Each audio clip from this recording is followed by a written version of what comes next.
अस्सलाम वालेकुम and welcome to another lecture on micro economics. आप जानते हैं कि हम यहाँ पे NCERT CBSE लेवल का कोर्स डिस्कस कर रहे हैं माइक्रो इकोनॉमिक्स का, और आज हमारा लेक्चर नंबर 3 है। आज का जो हमारा टॉपिक है वो है सब्जेक्ट मैटर ऑफ इकोनॉमिक्स। तो जाहिर सी बात है, सबसे पहले हमें ये जानना होगा कि ये सब्जेक्ट मैटर क्या है। तो इसके लिए आपने ये याद रखना है कि सब्जेक्ट मैटर है what a subject deals with, यानी कि एक सब्जेक्ट किस चीज़ के साथ ताल्लुक़ रखता है, ये किसकी चीज़ के साथ डील करता है, इसमें कौन सा इशू जो है या इश्यूज़ जो हैं वो डिस्कस होते हैं, तो उसी को हम कहते हैं subject matter. So subject matter is what a subject deals with. तो अब ऑब्वियसली हमने ये देखना है कि इकोनॉमिक्स किसके साथ डील करता है, तो उसी को हम इकोनॉमिक्स का सब्जेक्ट मैटर कहेंगे। तो सब्जेक्ट मैटर इकोनॉमिक्स का जानने के लिए हमें ये समझना होगा कि इसके लिए हमारे पास दो अप्रोचेस हैं। एक है ट्रेडिशनल अप्रोच। ट्रेडिशनल अप्रोच ये है कि हम देखते हैं कि भाई इकोनॉमिक्स में हम इकोनॉमिक एक्टिविटीज़ के बारे में स्टडी करते हैं, इनको डिस्कस करते हैं, ठीक है। और फिर हम यहाँ पर इकोनॉमिक एक्टिविटीज़ इसका मतलब क्या है उसको जानने की कोशिश करते हैं, और जो डिफरेंट इकोनॉमिक एक्टिविटीज़ हैं उनको समझने की कोशिश करते हैं। तो ये ट्रेडिशनल अप्रोच हुआ, जहाँ पे हम इकोनॉमिक एक्टिविटीज़ के ज़रिए से इकोनॉमिक्स के सब्जेक्ट मैटर को समझते हैं। दूसरा है मॉडर्न अप्रोच, और मॉडर्न अप्रोच में हम ये करते हैं कि हम इकोनॉमिक्स की जो डिफरेंट ब्रांचेस हैं, मेन सब्जेक्ट्स जो पढ़ाए जाते हैं इकोनॉमिक्स में, उन पर फोकस करते हैं। जैसे कि माइक्रो इकोनॉमिक्स है या मैक्रो इकोनॉमिक्स है, तो इन पे हम फोकस करते हैं। तो इसके ज़रिए से हम इकोनॉमिक्स का सब्जेक्ट मैटर अंडरस्टैंड करते हैं। तो आज के लेक्चर में हमारा जो फोकस रहेगा वो रहेगा ऑन ट्रेडिशनल अप्रोच, यानी कि हम समझेंगे कि इकोनॉमिक एक्टिविटीज़ क्या होती हैं और कौन कौन सी इंपॉर्टेंट इकोनॉमिक एक्टिविटीज़ हैं जो हम इकोनॉमिक्स में स्टडी करते हैं और जो इकोनॉमिक्स का सब्जेक्ट मैटर बनती है। ओके, तो चलिए आगे बढ़ते हैं। जो इकोनॉमिक एक्टिविटीज़ हैं, जाहिर सी बात है पहले तो हमने ये समझना होगा कि इकोनॉमिक एक्टिविटीज़ हम किन्हें कहते हैं।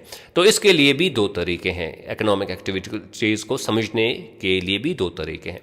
एक है कि जब हम use of scarce resources for the satisfaction of human wants, इसको हम इकोनॉमिक एक्टिविटी कहेंगे।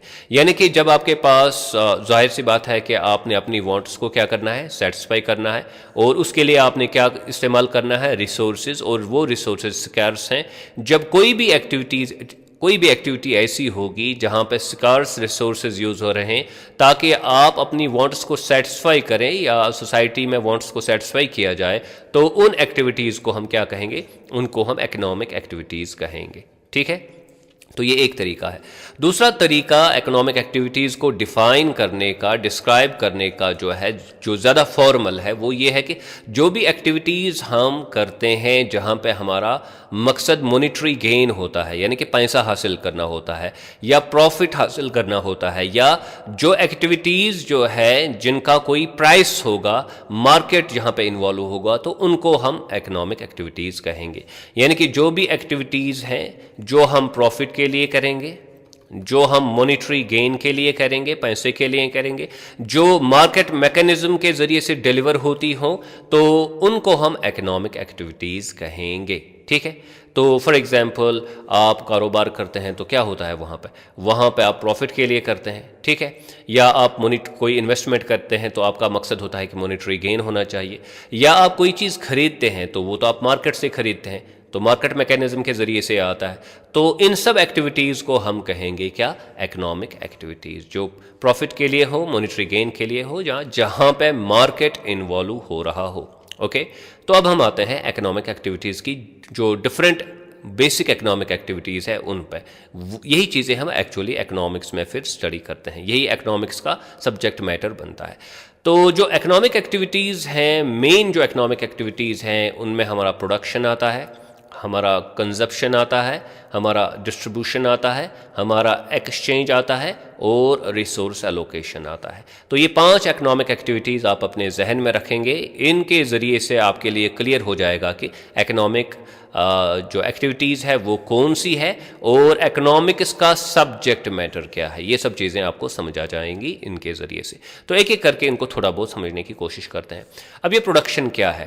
प्रोडक्शन का मतलब है कि आप रॉ मटेरियल का यूज़ करते हैं या इनपुट्स का यूज़ करते हैं, आप लेबर और कैपिटल का यूज़ करते हैं और फिर जो है चीज़ें आप प्रोड्यूस करते हैं। ठीक है, रॉ मटेरियल को आप फाइनल प्रोडक्ट्स में कन्वर्ट करते हैं, तो उस प्रोसेस को हम क्या कहते हैं? प्रोडक्शन कहते हैं। और जनरली प्रोडक्शन हम क्यों करते हैं? ताकि हमें प्रॉफिट हासिल हो जाए, हमारा कोई मॉनिटरी गेन हो जाए, तो इसी के लिए हम क्या करते हैं? प्रोडक्शन इसी के लिए हम करते हैं। तो प्रोडक्शन इसको कहते हैं जहाँ पे रॉ मटेरियल को हम फाइनल प्रोडक्ट्स में कन्वर्ट करते हैं, उस प्रोसेस को हम प्रोडक्शन कहते हैं। ठीक है, हम वहाँ पे मशीनरी वगैरह लेबर कैपिटल का इस्तेमाल करते हैं, तो ये प्रोडक्शन है। कंजप्शन किसको कहते हैं? कंजप्शन हम कहते हैं कि हमने अपनी वांट्स को सेटिस्फाई करना होता है, ठीक है, और फिर हम मार्केट से जो है गुड्स लाते हैं, गुड्स एंड सर्विसेज यूज़ करते हैं, और फिर जो है हम अपनी वांट्स को सेटिस्फाई करते हैं, और पैसे भी देने पड़ते हैं तभी तो मार्केट से लाएंगे, तो इसमें मनी भी इन्वॉल्व हो जाएगा, यानी कि उन चीज़ों का प्राइस भी होगा। ठीक है, और फिर हम अपने आप को सेटिस्फाई करते हैं या अपनी सेटिस्फैक्शन को मैक्सिमम करने के लिए हम ये करते हैं। तो इस प्रोसेस को हम कहते हैं कंजप्शन। जब हम मार्केट से प्रोडक्ट्स को खरीद के लाएंगे और अपनी ज़रूरत को पूरा करने की कोशिश करेंगे, तो उस प्रोसेस को हम कंजप्शन कहते हैं। ठीक है, तो घर में भी अगर हम चीज़ें खुद बनाते हैं, उनका इस्तेमाल करते हैं, तो उसको भी कंजप्शन कहते हैं। लेकिन इकोनॉमिक्स में ज़्यादातर फोकस रहता है वो उन चीज़ों पे जो हम मार्केट से खरीदते हैं। ठीक है, अब तीसरा आता है डिस्ट्रीब्यूशन। देखिए, जब आप प्रोडक्शन करते हैं, इससे रेवेन्यू जनरेट हो जाता है फर्म्स के लिए। तो सिंपल मैं रखूँगा इसको, जो फर्म्स है जो प्रोडक्ट्स बनाते हैं, वहाँ पे क्या होता है? वहाँ पे पैसे उनको मिलते हैं क्योंकि उन्होंने प्रोड्यूस किया, चीज़ों को बेचा, और ये जो टोटल प्रोडक्शन होती है, तो उसके लिए जो पैसे मिलते हैं उसको हम नेशनल इनकम कहते हैं। इसको हम फिलहाल सिंपल रखते हैं, आगे जाके मैक्रो इकोनॉमिक्स में नेशनल इनकम का कॉन्सेप्ट हम एलॉबरेट तरीके से डिस्कस करेंगे। तो ये जो नेशनल इनकम है, ये फिर डिस्ट्रीब्यूट होती है। लेबर क्लास अपना पैसा लेता है, और जो एंटरप्रेन्योर्स होते हैं वो प्रॉफिट लेते हैं।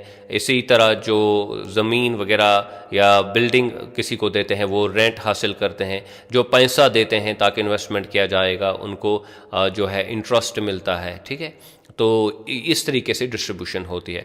तो जो टोटल पैसा बनता है मुल्क में, तो वो जब मुख्तलिफ लोगों को मिलता है अपना अपना हिस्सा, तो उसको हम डिस्ट्रीब्यूशन कहते हैं। तो ये प्रोडक्शन और कंजप्शन की वजह से ये सब चीज़ें होती हैं। ठीक है, यस। अब हम आते हैं एक्सचेंज। एक्सचेंज हम किसे कहते हैं? एक्सचेंज हम कहते हैं कि एक बायर है और एक सेलर है।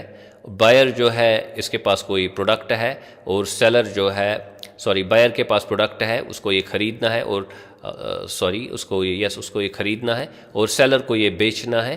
तो इस प्रोसेस को हम कहते हैं एक्सचेंज। इसमें क्या होता है कि जो सेलर है वो बायर को क्या देता है? वो बायर को गुड देता है या सर्विस देता है, और जो बायर होता है वो क्या देता है? वो मनी देता है सेलर को। ठीक है, तो आम सी प्रोसेस है। जब आप दुकान पे जाते हैं तो वहाँ से आप कोई चीज़ खरीदते हैं, तो आप उसको मनी देते हैं और वो आपको बदले में कोई गुड देता है, तो इसको हम एक्सचेंज कहेंगे। ठीक है, आगे बढ़ते हैं।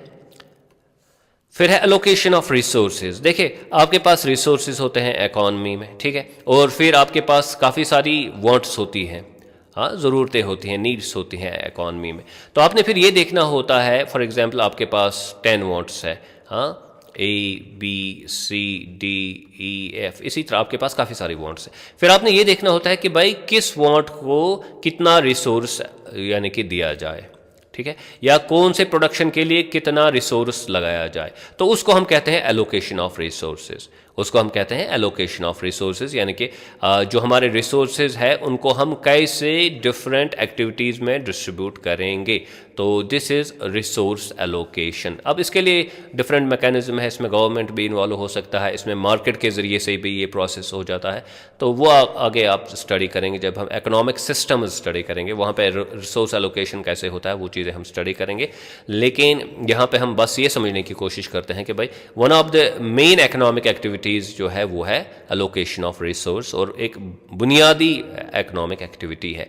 तो आज के लेक्चर में हमने बड़ा मुख्तसर तरीके से ये समझा कि सब्जेक्ट मैटर ऑफ इकोनॉमिक्स क्या है, और इसमें हमने दो अप्रोचेस डिस्कस किए, ट्रेडिशनल अप्रोच और मॉडर्न अप्रोच। आज के लेक्चर में हमने ट्रेडिशनल अप्रोच पे फोकस किया, इकोनॉमिक एक्टिविटीज़ को समझने की हमने कोशिश की। आने वाले लेक्चर में इंशाल्लाह हम जो है मॉडर्न अप्रोच यानी कि माइक्रो और मैक्रो वाली जो डिस्टिंक्शन है, जो दो सब्जेक्ट्स में डिफरेंस क्या है, वो हम समझने की कोशिश करेंगे, और इसके साथ साथ हमें ये पता चलेगा कि सब्जेक्ट मैटर ऑफ इकोनॉमिक्स क्या है।